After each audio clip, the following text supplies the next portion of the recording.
Yo llegué a Canadá precisamente hace 53 años, en 1967, y era en septiembre el cambio de hojas, el cambio de clima, las noches todavía muy largas, un cambio dramático para mí, pero encantador al mismo tiempo. Se debe al aporte de mi madre. Ella era experta en la gastronomía internacional y la Embajada de Perú la contrató para que viniera acá a prestar servicios culinarios y no sabíamos nada de Canadá y muy poco era conocido desde luego.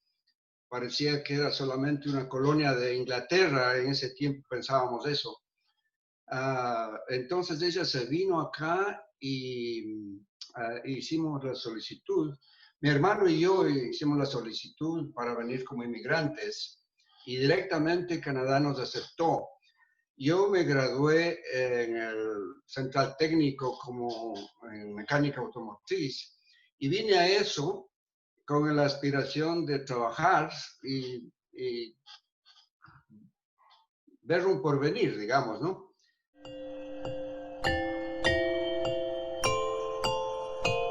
La belleza de salir de Quito en 15 minutos y se estaba en el campo. Caminar hacia Cotocollao o caminar hacia, qué sé yo, hacia el Panecillo, ya era salir de Quito. Y yo caminaba sencillamente, sin ningún problema, sin ningún miedo. Toda mi vida yo caminaba y eso era un placer para mí. Desde luego, las cuestas para subir a San Juan o para subir a Chimbía, pero se sentía, ¿no? Pero la belleza siempre se observaba porque se subía y se veía el campo, de un lado o otro lado. Y ahora, en cambio, se ve ciudad, ciudad y ciudad en todas partes. Entonces, es un cambio dramático que se ve. Por otro lado, también las calles mismo no eran congestionadas, uno no se golpeaba con nadie, pero teníamos tantas condiciones, digamos, de recibir los alimentos desde el campo. Y los supermercados no existían realmente, entonces el campo era nuestro proveedor inmediato, tanto por familiares o por amistades que traían los productos y no había ningún problema. Y siempre habían los productos frescos. Y cuando yo vine a Canadá, realmente tú me hablas algo que pasa a todo el mundo, todos los ecuatorianos, el choque cultural. Uno no siente el choque cultural como tal, lo siente solamente después que uno ya ha sido afectado. Pero las primeras impresiones son precisamente los días tan largos en el verano, y eso fue lo más difícil para mí. Mucho calor, mucha humedad y mucha luz, mucha luz. Por otro lado, el frío no lo podemos resistir, pero sí tiene el aspecto de la industria que simplemente provee cualquier facilidad para cubrirse. Eso es muy interesante.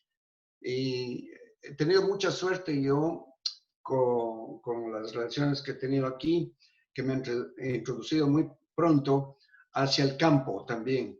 He hecho el famoso camping en lagos, en ríos, y eso lo practico hasta ahora. Y uno de los aspectos que yo tuve siempre la necesidad de decir, yo quiero vivir en Canadá en el bosque, algún momento en mi vida. Y tuve esa oportunidad de 13 años de vivir en un pueblo a una hora de Ottawa, que se llama Wakefield. Y vivía yo justamente en el bosque, con un lago a un lado en donde yo limpiaba la nieve para que mi hija haga su patinaje artístico. Eso para mí fue algo algo como un ensueño, una fantasía. No había nada, no había fruta tropical, no había, la gente no sabía realmente cocinar, no les gusta cocinar generalmente a la gente canadiense y yo no puedo estar tranquilo si no tengo algo fresco y algo que tenga gusto. Y lo peor es que yo no puedo dar de comer a mis hijos sin que sea lo mismo. Entonces eso para mí fue algo muy difícil, una transición muy difícil, que yo tuve que aprender a cocinar a la fuerza para mi propio gusto y para dar gusto a mis hijos.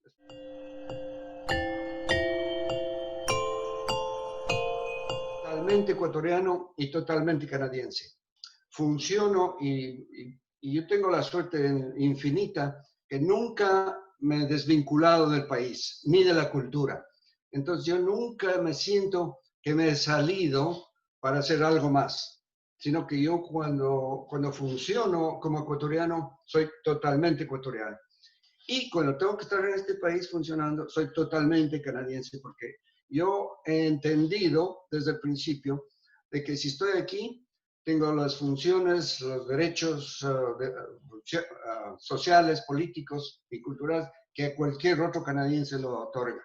Entonces yo he ejercido en todo nivel ese sentido. Entonces me siento muy, muy enriquecido por el aspecto que no me siento mitad y mitad, sino que soy 100% en cada uno. Y más que nada también soy un ciudadano universal, porque me interesa el bienestar de otros países.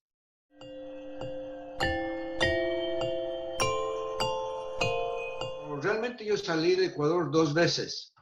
La una es en ese entonces que salí directamente, joven, e inmediatamente entré a trabajar en una compañía de mantenimiento de vehículos grandes, Canadian Pacific. Entonces yo estaba ya pensando muy pronto en qué otras cosas yo podía involucrarme. Entonces tuve la oportunidad de entrar como cooperante internacional en el servicio universitario canadiense, Ultramar, y me fui a Ghana como profesor de secundaria en matemáticas, dibujo técnico, mecánica automotriz y me encargué de los deportes. Una experiencia extraordinaria que cambió precisamente mi vida. Y ahí me regresé al Ecuador desde Ghana, me regresé al Ecuador. Y yo me digo extraordinaria la experiencia porque muy poco conocíamos, o yo conocía muy poco sobre los aspectos de África y su estado de descolonización en ese tiempo. Y para mí fue una apertura de ojos, me abrieron la mente y las relaciones de sur y al norte entendí yo más claramente, en donde los sudamericanos veíamos hacia Estados Unidos y los africanos veían hacia Europa como la fuente de relaciones, en vez de relacionarse en una forma más distribuida. Y me involucré, mejor dicho, en Ecuador con unos gente bastante genial, pensadores, discutidores, hacían debates de toda clase, y el centro de entrenamiento intercultural. Y yo entré, y ese centro se llama Centro de Motivación de Asesoría para el Éxito. Y tenían un contrato con el Cuerpo de Paz para entrenar a americanos a que se acostumbren a vivir bien en el Ecuador y con buenas costumbres. Y yo ya tenía contactos con amistades que hice y yo ya cuando venía a Canadá en mayo del 74, hubo la organización indígena que me contrató para hacer un puente de comunicaciones, digamos, para comenzar, digamos, a comunicaciones entre indígenas de Canadá y Sudamérica. y entré y me encargaron a mí de ser el puente, como digo, de comunicaciones, pero más de fomentar el establecimiento de organizaciones indígenas para que sean representadas hacia las aspiraciones del reconocimiento de derechos a nivel nacional e internacional. Desde 1974, como digo, hacia 1996 y un poco más de eso. Pero 96, digamos, en el término que yo dije, yo dejo eso.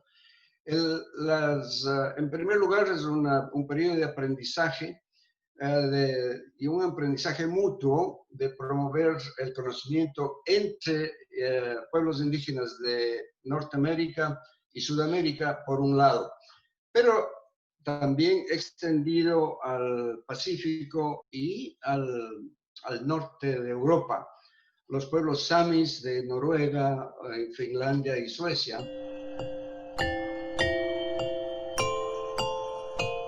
La una es la formación, el fomento de organizaciones para que ellos mismos se representen. Y una de esas fue que yo fui partícipe en la fundación, estuve presente en la fundación de la CONAE en Ecuador y asimismo en otras organizaciones del continente. La coordinación de eventos para las negociaciones de paz entre las organizaciones de Nicaragua y el gobierno sandinista fueron muy arduas, lentas, pero se logró que la gente deje la guerra a un lado. La organización en la que yo trabajaba se llamaba el Consejo Mundial de Pueblos Indígenas. Promovió dos aspectos, la eliminación del convenio 107 de la OIT, de la Organización Internacional del Trabajo, que promulgaba la asimilación de los pueblos indígenas dentro de los sistemas nacionales. Y los indígenas no quieren eso y nunca se van a asimilar, sino que van a compartir o van a consultar esos aspectos del ejercicio de derechos. Eso fue un logro en 1989, en donde la OIT, después de 2 años de consultas, cambia su convenio 107 al 169. Y los gobiernos que han ratificado ese convenio precisamente han adelantado sus relaciones con los pueblos indígenas de cada país. Y creo que es un elemento bastante importante. La otra es la promoción, el trabajo entre las consultas en las Naciones Unidas en el desarrollo de la Declaración Universal de los Derechos de Pueblos Indígenas. Y como algo muy especial para mí fue estar como coordinador o promover o como secretario, digamos, en el recibir la visita de la primera delegación de las Naciones Unidas en Canadá en 1976, y fue nada menos que el embajador ecuatoriano en México, José Martínez Cobo, que era el relator especial de las Naciones Unidas. Para mí fue algo especial recibirle y que él hizo el estudio aquí en Canadá, en cada país. Otro elemento que era importante también, otro ecuatoriano, antropólogo, Diego Iturralde, estaba basado en México, él trabajaba en el Instituto Indigenista Interamericano. Entonces habíamos 3 ecuatorianos que trabajamos para el mismo efecto, pero en diferentes situaciones. Para mí muy interesante que hayan sido 3 ecuatorianos que hayan promovido el bienestar, digamos, de los pueblos indígenas.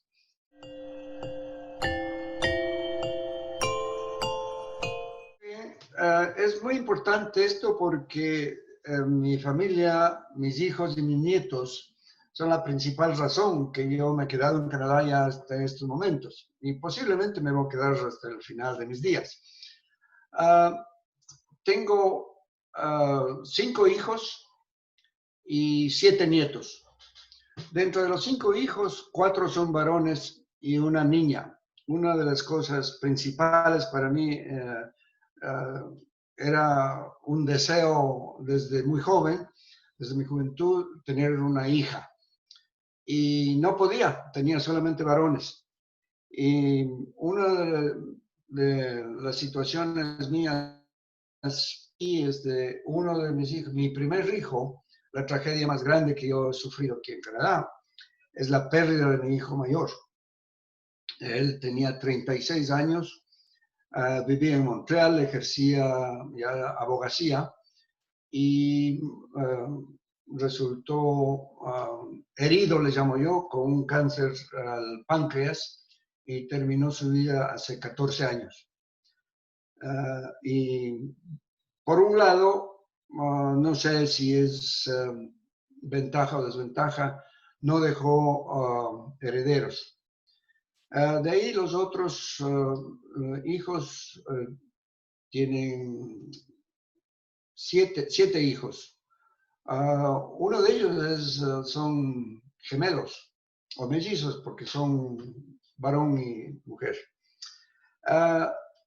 De ahí la primera nieta tiene 26 años y la última tiene 4 meses.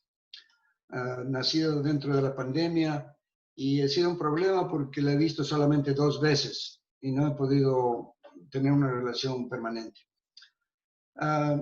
Luego, estos momentos, yo estoy gozando bastante de mi jubilar y vivo con mi esposa. Ya tenemos una hija de edad de 26 años y ella ejerce en estos momentos la judicatoría, es juez en la región de Ontario, en la sección de Ottawa, en la Corte Superior de Ontario, y es una muy buena persona en el sentido de que es juez en la sección de familias. Es un trabajo muy duro, muy extenso y requiere bastante atención. Ama mucho el Ecuador, ella también, ha visitado varias veces y le gusta tanto la familia como el aspecto cultural, social, y muchas veces va al estadio a ver al equipo preferido de nosotros, que es el Deportivo Quito. Entonces, nos gusta mucho eso.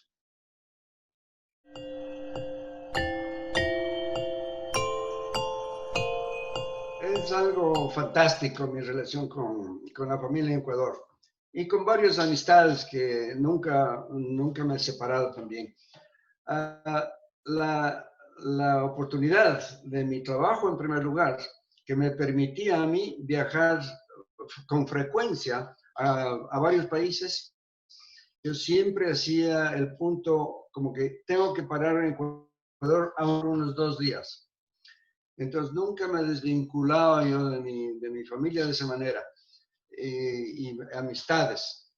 Y entonces, y he continuado y he promovido que mis hijos se vinculen también desde el principio, incluso cuando tenían 10 y 12 años. Viajaron solos a Ecuador y les encantó y ellos ahora traen a sus hijos también que visiten a Ecuador. Y un aspecto maravilloso, en el año 2000 promovimos una reunión familiar entre los hermanos de padre que no habíamos estado en contacto juntos y hicimos una reunión en donde hicimos una fraternidad entre todos los hermanos y sus hijos, sus esposas, sus esposos y nos congregamos como 100 personas y ahora seguimos continuando y en enero de este año hicimos una nueva reunión después de 20 años. Por supuesto, pueden interpretar la multiplicación de la gente en 20 años como habrá sido. Eso ha sido un aspecto muy lindo, mantener la vinculación con la familia y promover que nuestros hijos, entre ellos, se faciliten la comunicación. Y ahora mantienen eso y todo el mundo se recuerda del 2000, que han pasado muchas cosas lindas. Y te voy a contar una anécdota importante del año pasado. Yo acompañé a una sobrina que fue a competir en Lausanne en un triatlón. Y llevé a mi nieta y estuvimos los dos presentes y salió novena en el Campeonato Mundial de Triatlón. Iba a suceder eso en Edmonton, el Campeonato Mundial, en agosto, pero se canceló porque el COVID-19 llegó a todo el mundo, entonces no pudimos atender eso. Pero eso es una anécdota maravillosa. Feliz 60 aniversario y que pasen muy bien y que siga las relaciones mejorando. Hasta pronto.